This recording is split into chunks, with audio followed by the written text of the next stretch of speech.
오늘 저희들에게 주시는 하나님의 말씀은 구약성경 시편 8편 1절로 9절까지 말씀입니다.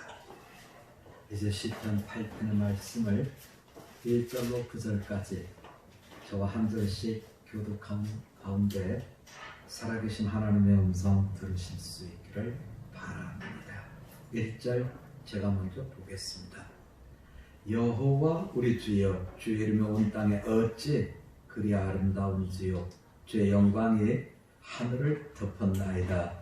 주의 대적으로 말미암아 어린아이들과 젖먹이들의 이름으로 권능을 세우시며 이는 원수들과 보복자들을 잠잠하게 하려 하심이니이다. 주의 손가락으로 만드신 주의 하늘과 주께서 베풀어 두신 달과 별들을 내가 보니 사람이 무엇이기에 주께서 그를 생각하시며 인자가 무엇이기에 주께서 그를 돌보시나이까. 그를 하나님보다 조금 못하게 하시고 영화와 준비로 관을 씌우셨나이다. 주의 손으로 만드신 것을 다스리게 하시고 만물을 그의 발 아래 두셨으니 곧 모든 소와 양과 들짐승이며 공중의 새와 바다의 물고기와 바닷길에 다니는 것이니이다. 우리 다 같이 9절 말씀을 나눕니다. 여호와 우리 주여, 주의 이름이 온 땅에 어찌 그리 아름다운지요. 아멘. 시편의 말씀을 한 편씩 매일매일 묵상하면서요, 1편과 2편은 시편 150편의 전체적인 주제가 되죠. 복에 대한 말씀이 1편과 2편에 나오고, 이제 3편부터 시작해서 오늘 보신 8편 앞까지 3편부터 7편까지는 눈물의 시입니다. 탄식 시입니다. 아픔의 노래입니다. 쓰라립니다. 그런데 8절로 오면 기쁩니다. 감사합니다. 찬양 드립니다. 이런 찬양 시가 시편 8편입니다. 그래서 한 주일 동안 어느 말씀을 증거하기를 하나님이 원하실까? 이제 새벽마다 기도하다가 제 마음속에 감동으로 주신 것이 시편 8편입니다. 그런 감동으로 주신 이 말씀이 저에게 어떤 감동을 주셨냐면요, 8편 표제어에 보면 다윗의 시, 인도자를 따라 깃빛에 맞춘 노래, 이렇게 되어 있습니다. 전 여기서 은혜 받았어요. 다윗의 시, 인도자를 따라 깃빛에 맞춘 노래. 아마 여러분은 지금 잘 접속이 안 될 것 같은데요, 이 깃빛이라는 말씀은 성경학자들의 도움을 좀 받아야죠. 어느 성경학자는 이 깃빛이라는 이 말씀이 어떤 악기를 얘기한다, 이러시는 분도 있고요. 사람들이 받아들이는 성경학자들의 보편적인 이야기는 이제 포도를 수확해서 포도주를 딸 때, 우리나라는 뭐 그런 게 있는지 제가 잘 모르겠습니다만 포도주 틀이 있잖아요. 거기 들어가서 포도를 밟죠. 즙을 내려고요. 그때 인도자가 선창을 하면 거기 밟는 사람들이 그분의 이 선창에 따라서 같이 노래를 하는, 그래서 아마 이 시편 8편을 우리식으로 해석하면 단조는 아닐 것 같아요. 우리가 3편부터 7편까지는 쓰라리고 아프고 슬픈 이런 단조라고 한다면, 이 시편 8편은 장조요, 밝은 노래요, 선창자도 이제 포도 수확한 것을 감사하면서 창고에 포도주가 쌓여질, 그리고 그 포도주를 가지고 잔치를 머릿속에 그리면서 부르는 찬양이 시편 8편입니다. 그래서 시편 8편을 장조요, 감사요, 찬양이요, 기쁨이요, 이런 분위기로 되어 있습니다. 이것이 저에게는 참 은혜가 됐다는 거예요. 저는 이 시편 8편을 보면서요, 1절 우리 한번 같이 볼까요? 여호와 우리 주여, 주의 이름이 온 땅에 어찌 그리 아름다운지요, 주의 영광이 하늘을 덮었나이다. 9절에 가면 여호와 우리 주여, 주의 이름이 온 땅에 어찌 그리 아름다운지요, 반복으로 끝나고 있어요. 저는 다윗이 9절에서 기왕에 1절의 말씀을 후렴구처럼 그렇게 하려면 온 땅에 어찌 그리 아름다운지요로 끝! 이것이 아니라 주의 영광이 하늘을 덮었나이다 하는 것까지 해줬으면 왜 그랬을까 하는 생각이 드는 거예요. 그런데 이 말씀을 읽고 묵상하면서 하고 이 말씀이 이렇게 저에게 감동으로 다가온, 그래서 다윗이 더 이상 찬양을 할 수가 없었겠구나 하는 그런 마음을 제가 알게 됐다는 거죠. 그러면 다윗은 뭐에 그렇게 감동이 됐을까? 1절로 다시 가봅니다. 여호와 우리 주여, 여호와 우리의 왕이시여, 나에게 약속을 하시고 내 삶을 주관하시고 내 삶 속에 개입하셔서 이끌어 주시는 나의 왕 하나님이시여. 여기까지는 다윗이나 우리나 별 차이가 없어요. 그런데 다윗은 주의 이름이 온 땅에 어찌 그리 아름다운지요, 주의 이름이 이렇게 되어 있거든요. 이 말씀을 원어로 가서 보면 주의 이름, 주의 손길, 주의 짐은 이렇게 번역할 수 있는 단어를 쓰고 있어요. 주의 이름, 주의 손길, 주의 짐은, 저는 거기서 다윗은 정말 행복했겠구나. 이제부터 제가 다윗의 행복에 대한 제 나름대로 겪은 이야기를 좀 해보지요. 어제 그제가 8일이었죠. 다들 바쁘셨죠. 그날이 어버이날이잖아요. 그런데 이제 제가 혼자 우리 아이한테 그랬어. 그 아버이날이라고 해야지 어버이날이라고 하니까 선물을 엄마한테만 주고 아빠한테는 안 주는구나 하고 제가 웃었죠. 아바의 날이었으면 저한테도 선물을 주었을 텐데 이러면서 이제 웃었습니다만, 그날 서울 시내의 길이 엄청나게 막혔던 거 기억하시나요? 부모님은 여기 살고 있고 자식들은 산지 사방에 흩어져 있고 또 어떤 분은 직장에서 오는데 직장도 다 다른 데 있고, 그런데 부모님이 계신데 다 와야 되니까 보통 때의 교통량보다는 훨씬 많은 차량들이 움직였고, 또 그날 비가 약간 왔잖아요.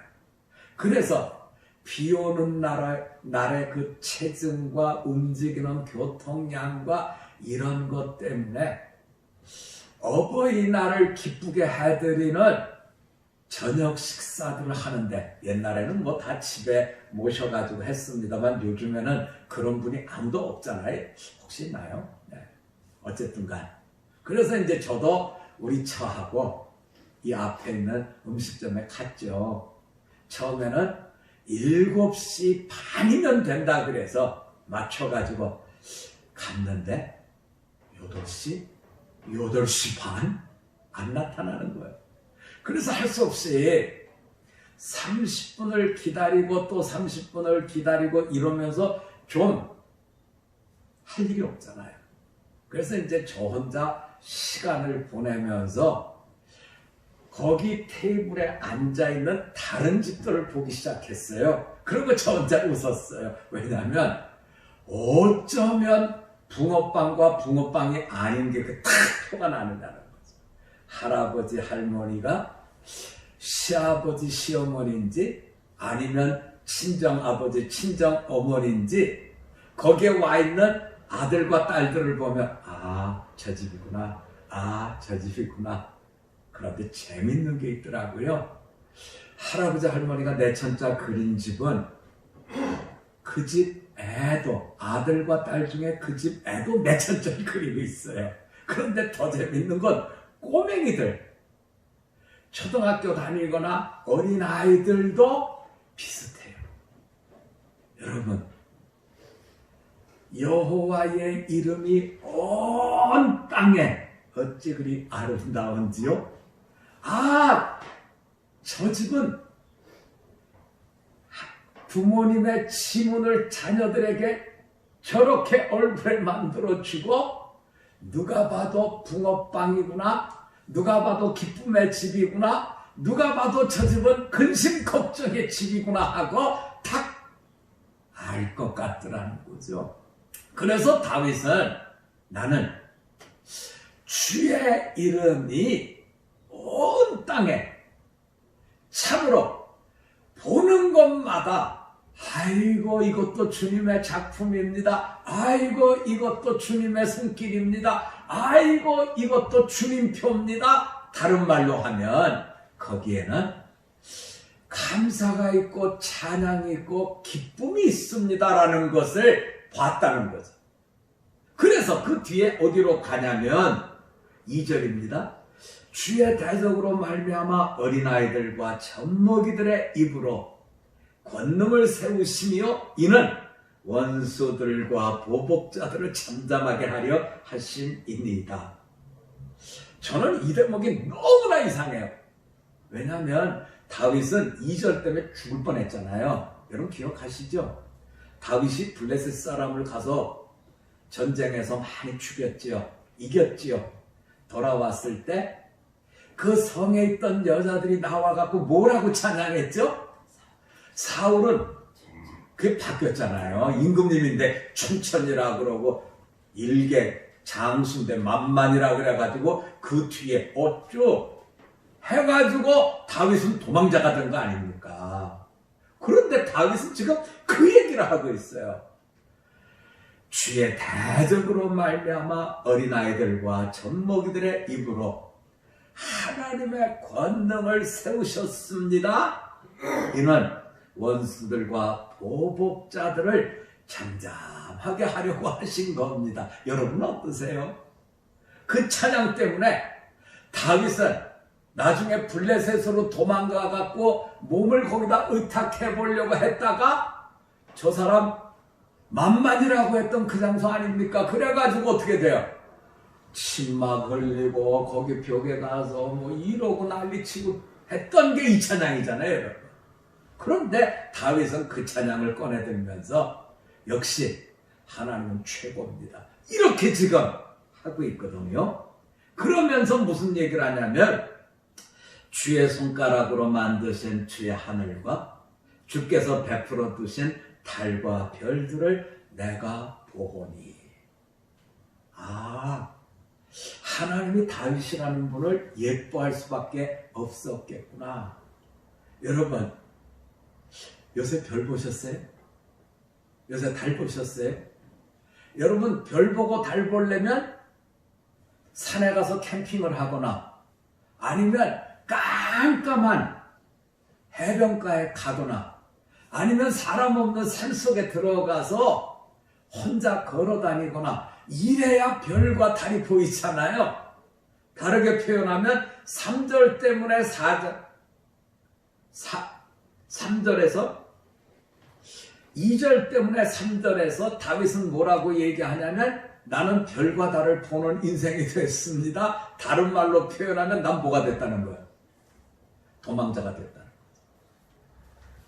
사울을 피해서 도망다녀야 되는 이런 인생이 됐습니다.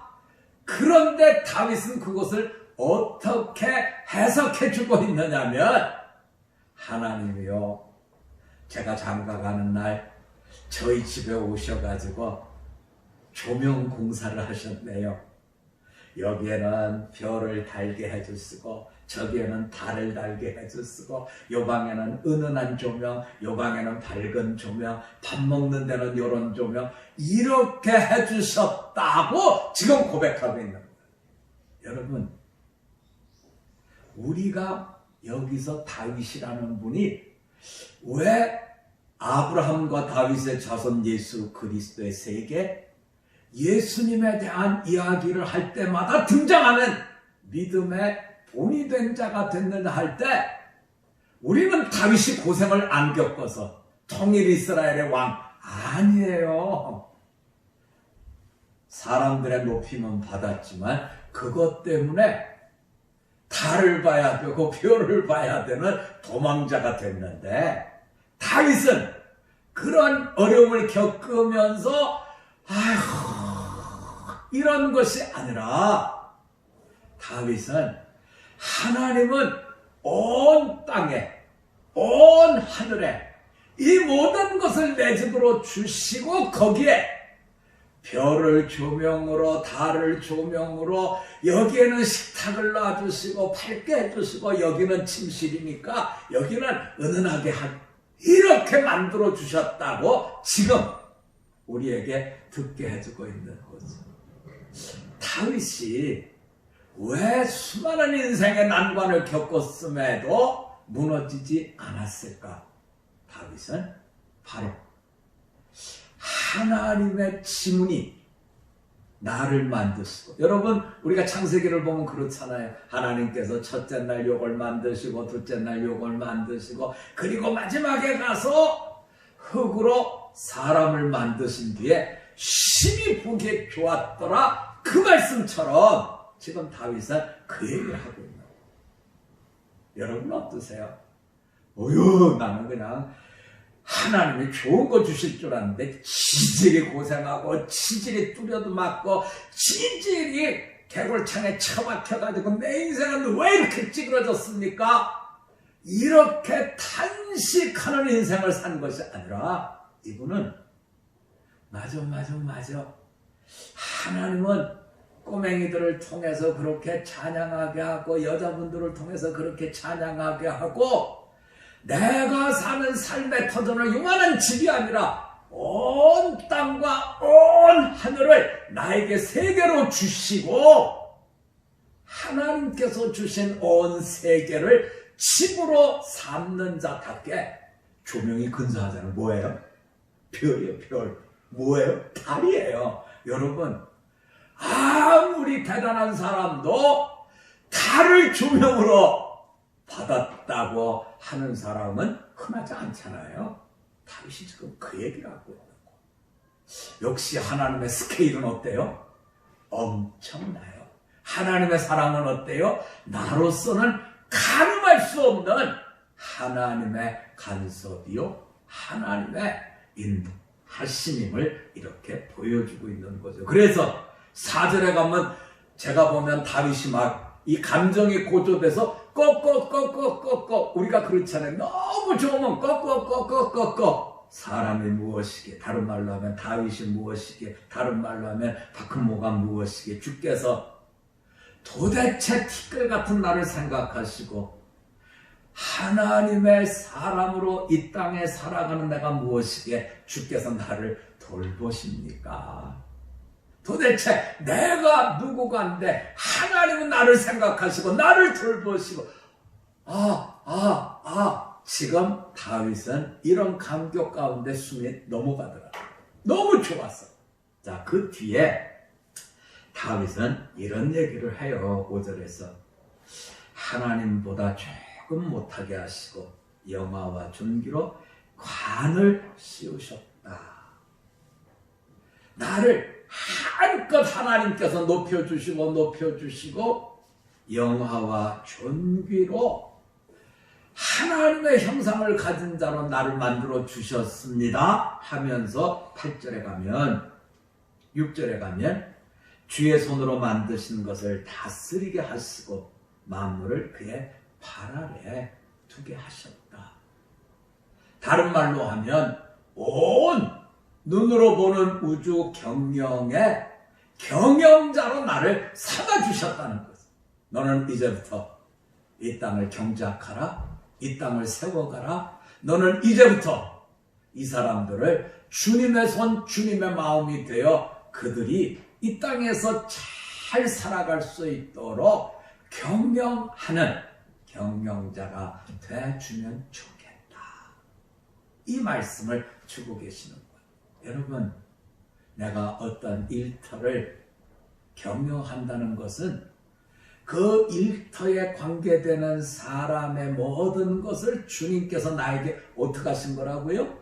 맡기신 것이다, 위임하신 것이다, 경영하는 것이다, 이 말씀을 주고 계시는 거죠.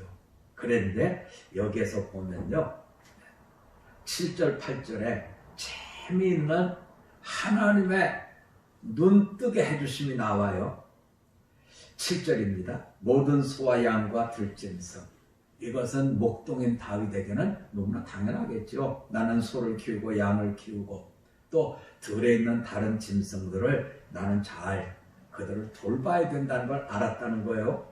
공중의 새, 바다의 물고기, 바닷길에 다니는 것까지 하나님 맡기셨다는 거죠. 당시 다윗 당시에 이스라엘 백성들은 바다는 생명의 땅입니까? 아니면 죽음의 땅입니까? 그분들은 두려움의 땅이요, 죽음의 땅입니다. 그래서 바다는 가지도 않았고, 그래서 바다에 있는 것들을 내가 경영해야 된다는 건 상상도 못했죠. 그런데 하나님의 감동 속에 내가 키우던 소와 양과 들짐승, 하늘에 나는 새뿐만 아니라 저 공포의 바다까지 하나님께서 나에게 그들을 잘 돌봐주라고 맡겼습니다. 이렇게 지금 찬양을 하면서 감정이 너무 고조돼서 여호와 나의 하나님이시여, 주님께서 내게 주신 그 모든 주의 이름, 주의 손길, 주의 지문이 나를 통해서 이들을 경영하는 속에 나타나게 해주시니 이 모든 것들이 얼마나 감사하고 감격하는지요 하는 감격의 찬양으로 오늘 말씀을 맺고 있습니다. 여러분, 우리가 세상을 볼 때 탄식할 수도 있고 아파할 수도 있고 깝깝해할 수도 있고 여러 가지로 힘들 수도 있습니다. 그런데 하나님께서 다윗이라는 분을 세우셔서 너희가 앞으로 오실 메시아를 소망하면서 기다리기를 원한다면 이 사람을 좀 봐라. 이 사람은 메시아를 보여주는 모형이다. 어떤 점이 모형입니까? 우리가 아는 대로 다윗이 죄 없는 사람이 아닙니다.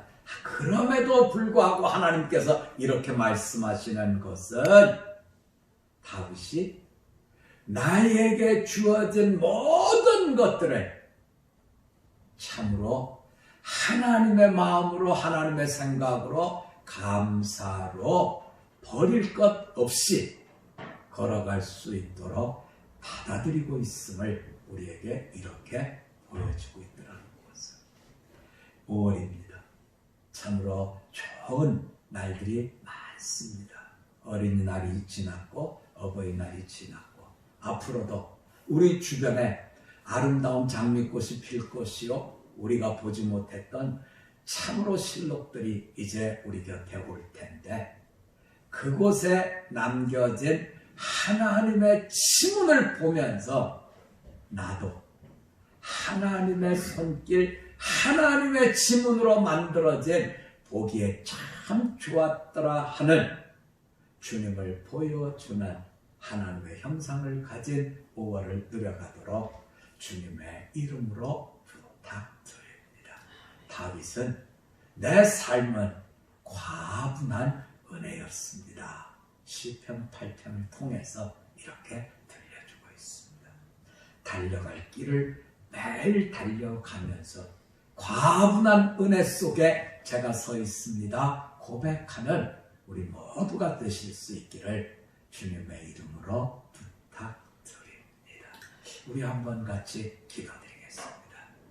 하나님 아버지, 다윗은 참 어려운 일을 많이도 겪었는데 그럼에도 불구하고 나는 하나님의 과분한 은혜 속에 하나님께서 하나님의 손길로 하나님의 지문을 남기는 자로 이렇게 경영을 맡겨주셨다 고백하며 달리고 또 달리는 복된 자가 된 것을 성령이 우리들에게 듣게 해주고 있습니다.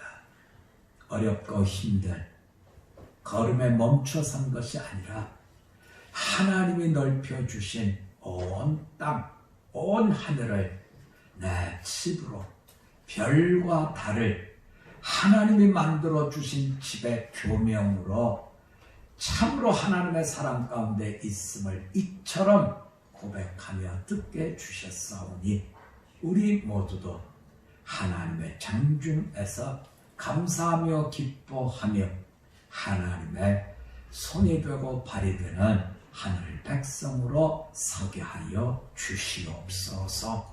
감사드리며 예수님의 이름으로 기도드립니다. 아멘.